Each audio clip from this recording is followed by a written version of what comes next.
We are back, Tiger fans, bringing you episode 4 of TigerCast, the official podcast of Towson Athletics. Per usual, I'm your host, Laura Leidick with the Towson Sports Network, and back with us again this week, we have Tessa Peloso. How are you, Tessa? I'm good, Laura. Excited to be here. For our guest this week, we have Travis Fuller. He was named Assistant Athletic Director for Game Day Experience in May of 2019. Travis, how are you? Doing great. Thanks a lot for having me. Yeah, of course. To get things rolling, Travis, can you give us a rundown of what your job entails? Yeah, so I'm the Assistant Athletic Director of Game Day Experience, as you said. So my job's kind of broken up between the events themselves and then the marketing aspect. So for the games, technically I'm in charge of the game presentation for each and every sport. Game presentation, for people who might not know, it's kind of a combination of a lot of things that happen during the event that aren't necessarily the game itself. So if you're looking at the game kind of as the entree, the game presentation might be categorized as the sides. Game presentation and the things that go into it are include but not limited things like writing the game production script and the timelines for the teams. So that entails the video board and the graphics that are on the video board itself. We're also in charge of things like music, overseeing the public address announcer, any MCs or game day staff during the game that you see doing contests on the court or t-shirt tosses or the likes of that. Any sponsorship activation during games. So you might see the signage on the video boards around some sponsored contests and promotions during the game and pre and post game. And then any pregame, in-game, post-game ceremonies, that all falls under our umbrella as well. We're the liaison to the band, controlling who plays when, whether it's going to be the music from the loudspeakers or the band itself. And then I also oversee the cheers and pom squads and the mascot. So it's a lot of stuff for the game itself. So on a typical game day, it can be pretty crazy. But leading up to the games themselves, obviously, we want to do a good job marketing here at Towson on campus. So a lot of the things I do during the week are geared towards getting as many students at our events as possible. We table at places like the Student Union, just heavily trafficked areas, pretty much every day, handing out flyers and trying to build awareness just to our app and different avenues of game day notifications and just overall awareness for the students so they know when the games are and any special or specific promotions about what's going on during them. Travis, what would you say are some of the biggest challenges getting students to come to sporting events? I think it's just the competition of the comfort from home. When you can, through the comfort of your dorm room or whatever else, Netflix, video games, we're all on our phones and our tablets 24/7. So I think really disconnecting people from that and getting them to physically come to an event can sometimes be a challenge. And that's why it's important to, in addition to the game itself, spruce up the environment and what's going on around it, and maybe even incorporate phones, tablets, and the use of virtual items at the games to kind of make it all one big combination. So I think that would probably be the biggest challenge is just kind of grasping the students away from and other things they can be doing. And obviously in the Baltimore area around here, there's lots of other things to do. So we understand that, but we try to cater as much as we possibly can to the students within the in-game experience to get them here and then keep them coming back. So for our listeners to get to know you a little bit better, what does a day in the life of Travis Fuller look like? Wow. So are we talking in season or out of season here? Anytime, whatever you want to talk about. Okay. Talk about in season, because obviously now we're in season, basketball's rolling and. Yeah. Okay. So obviously this season, it's a little bit of a different workflow for myself and my staff. Typically when things are normal, or I guess this past season was my first season. So leading up to, say we have an event on Thursday or Saturday, it would be, Monday through up until the day of the event, marketing on campus and doing as much as we possibly can to spread that awareness to students, trying our hardest to get them to sign up for our game day app, which includes the push notifications and, pushes out any specific information that they might need to know about the upcoming games for not just football, basketball, lacrosse, but all of our sports across the board. And then leading up to that, it's building the script, planning what we're going to do during timeouts that aren't necessarily sponsored, figuring out how to implement our MC and our staff to the best of our ability and to make the game as enjoyable as possible. And obviously thinking to the future for this, because you got to plan ahead for what the expected crowd is and all of that. So for, a larger attended game, you'd want to have pretty much as many things going as possible for that game and kind of go all in, so to speak, on the bigger kind of games. And then making pretty much all the graphics for, updating for the upcoming games. Any new graphics that are in conjunction with any of the promotions that we're running that particular day. Any graphics that are in conjunction with any ceremonies or recognitions during the game, and just getting that all cranked out leading up to it. And then after all that's made, I get to put it all into the video board, and that can go into the wee hours of the night at times leading up to the event. And then when the event itself starts, that's ideally the easiest time. Once we get past pregame can be a little bit hectic, but once the game starts, it's almost a sigh of relief because, all the hard work that you've put in during the week is hopefully coming to fruition when that event starts. And it's business as usual from there. Going off of what you said about how COVID has changed a lot of what you do now, what are some of the things that COVID has affected on your day-to-day work base? Obviously, so there's no fans at games now. So how does that affect what you do? Yeah, so from a game day experience perspective, that's pretty much obviously all kind of went out the window for us, right? Because the script is so contingent on fans themselves being there and entertaining outsiders coming to Towson's campus. So really for the game itself, it's added some layers of complexity because of that. Now we're responsible for putting in sound effects for the background crowd noise, for cheers for our baskets right now. And just trying to find creative ways to make it as much of a game environment as we possibly can for the teams.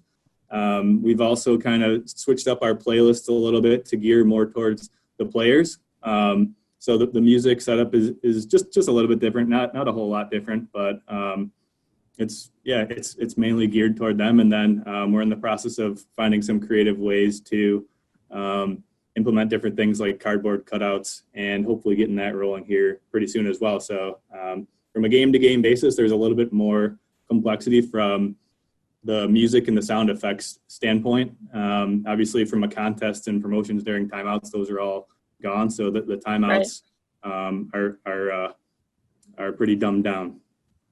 I see a lot more promotions, I think, now on social media, kind of like marketing the games, saying, okay, Towson women are playing this team and Towson men are playing them, or here's where to live stream it. So I've definitely seen from a student perspective on social media that maybe, I mean, correct me if I'm wrong, but I feel like now there's so much more promoting like the game itself, like to watch it. Right. Because that's really all there is now. Yeah, correct. And the big thing here is getting the links out for, like you said, where it is streaming, where you can listen to the audio, where you can follow the live stats. Whereas before that might have, we might have used that text for the promotions or what the giveaway was for the game. But now, that's a good point. It's being geared a lot more towards where you can physically go to see it and find out what's going on in real time. So rewinding back to pre-working for Towson, where did you go to school and what was your degree or degrees in? Yeah, so my undergrad, I went to a school called the College at Brockport in New York. I got my undergrad degree in kinesiology. I was originally planning on being a phys ed teacher.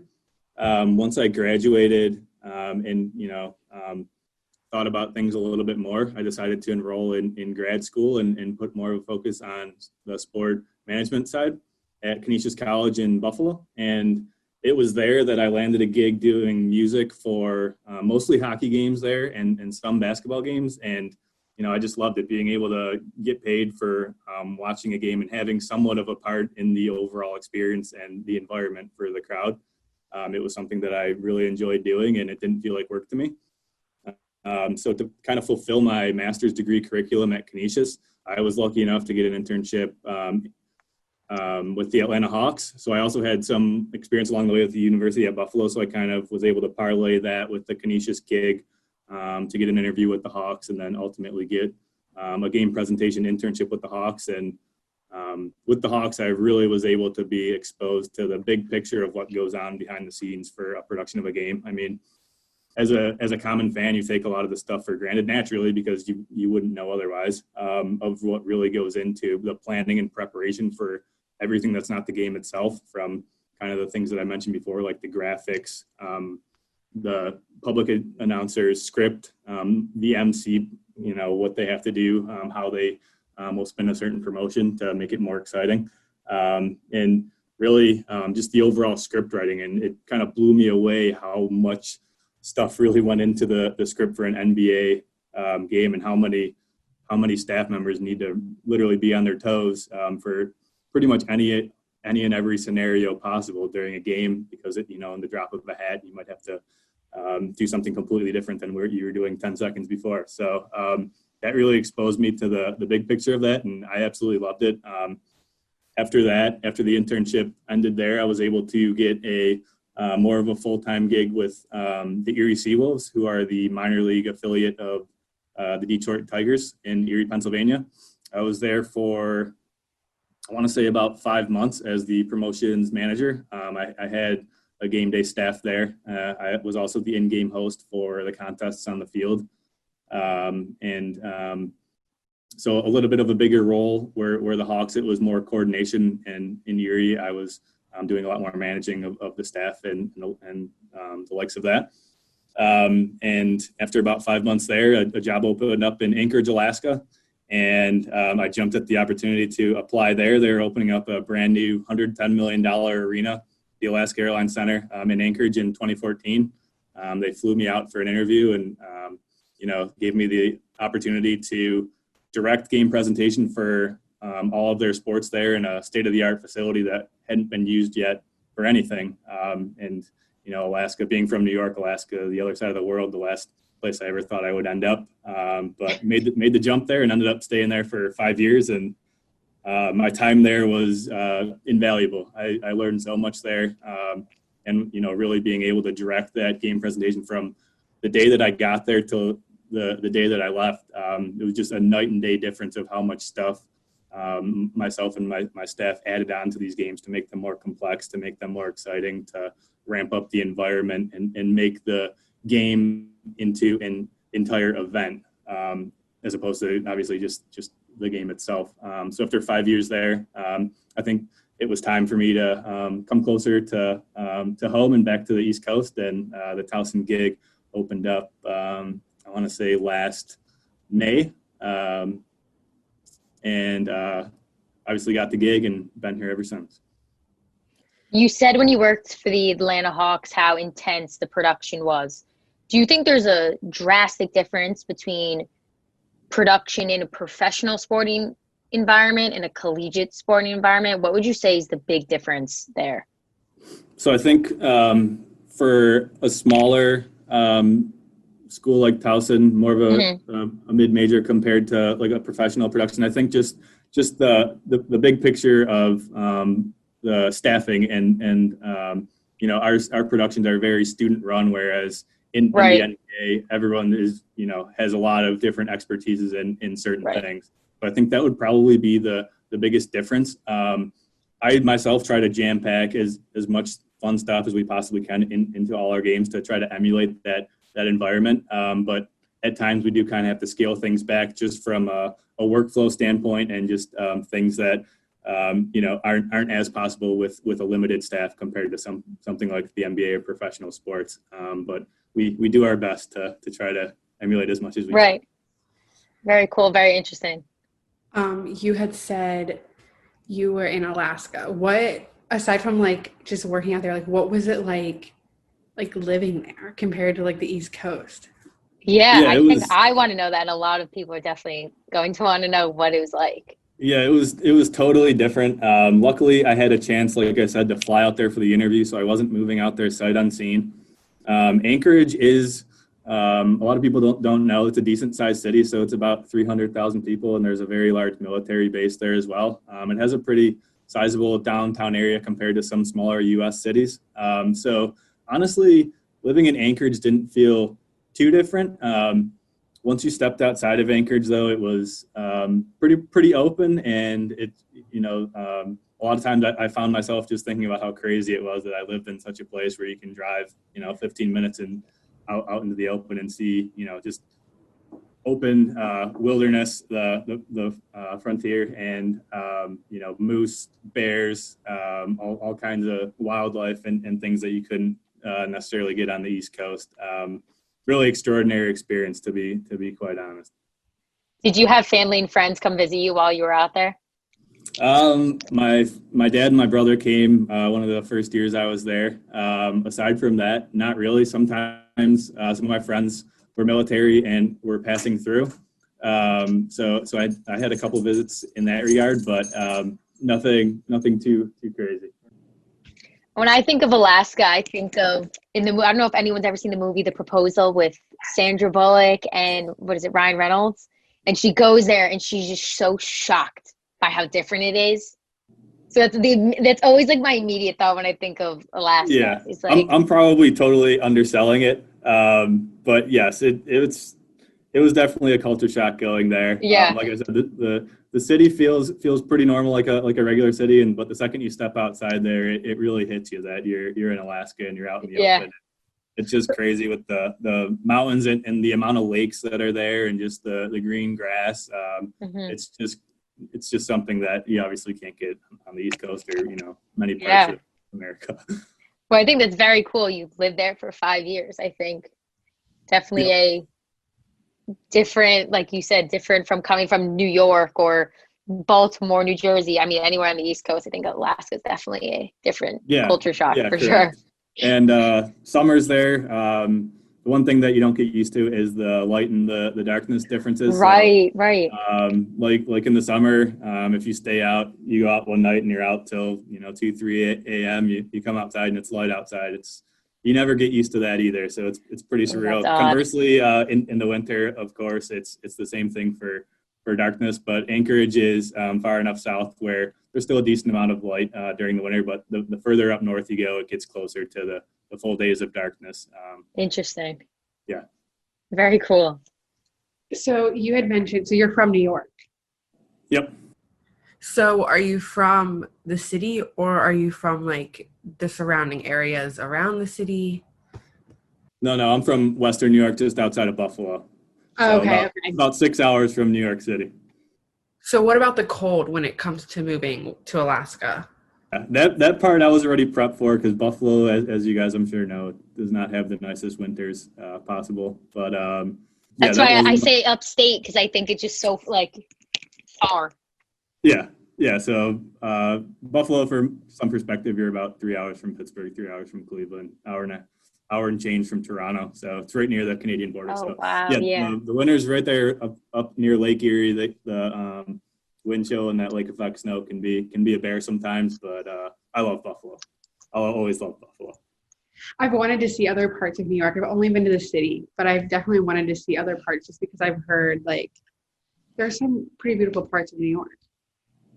Yeah, definitely. So get out to Buffalo, get some wings, go catch a Bills or Sabres game. You'll be good. So what are some of your most memorable moments in your field of work? Most memorable moments, I think. That's kind of a tough question. I'll have to think about that here for a second. I think really being able to direct last year. So directing was my first season directing football. I played a season of football in college, so it was cool to be on the other side of a production and away from the game itself. And just how much kind of what goes into a football production that again, you don't think about. And it's so much more spread out than an arena setting for, a basketball or in Alaska, hockey was our big sport. So there's a learning curve there for communication and, just the overall production. So I think while it was very exciting, it was also great to kind of learn stuff on the fly and really feel like I was growing as a as a director for a game presentation by adding a new sport like football to the resume. So I think directing football was definitely very exciting. For Anchorage, I think working the Great Alaska Shootout was some of the most memorable times that I had there. So the Great Alaska Shootout, I'm not sure if you guys are familiar, but back in the day, it used to be like the cream of the crop of the college, the not necessarily preseason tournaments, but the early season tournaments. Teams used to get an exemption there to add extra games in both Alaska and Hawaii to their schedule. So each year, the Great Alaska Shootout would be packed with teams. The blue bloods, so Kansas, Kentucky, Duke, UNC, UConn, any of those kind of teams would come up there for those extra games. And being able to be a part of that, I think 2017, I believe, was the last Great Alaska Shootout, but just being able to be a part of that for 4 years and, just being able to direct it for such a historical event was really great. And I'll always, remember my time with the Great Alaska Shootout as well. And then NBA, working in the NBA, that was right when I was right out of college and still pretty green. So, seeing the players that I got to see super up close, Kobe Bryant, Kevin Durant, Chris Paul, all those guys, just being up close to them on a day-to-day basis pretty much. I mean, I eventually got used to it, but I was pretty admittedly starstruck at the beginning when I was able to be pretty much on the floor with those guys on a nightly basis. So probably some of my top memories working in sports. That is incredible. I could not imagine standing on the same court, let alone being in the same room as Kobe Bryant. Yeah, it was surreal. Wow. I mean, you spend so much time looking up to these guys when you're growing up, and then like physically, it's one thing to be at the game, but physically, like just being able to be there during pregame and seeing like different pregame rituals and passing guys in the halls on their way to the locker room. It's just like a regular thing. You're obviously not going to stop and ask them for a picture or an autograph or anything like that because you're working, but still very surreal and definitely awesome experiences. You mentioned you played football. What position? Yeah, I played running back in college for 1 year. Let's just say I wasn't necessarily cut out to be a college running back. I learned that somewhat quickly, and football wasn't as fun anymore. So moved on from that pretty quick, and pretty happy that I did it at an early time. Well, everybody, that's all we have for you this week. Thank you, Tessa and Travis, for joining me. Come back next week for another episode of TigerCast, where we take you beyond the game. Thanks for tuning in, Tiger fans. For the Towson Sports Network, I'm Laura Leidick, and as always, go Tigers.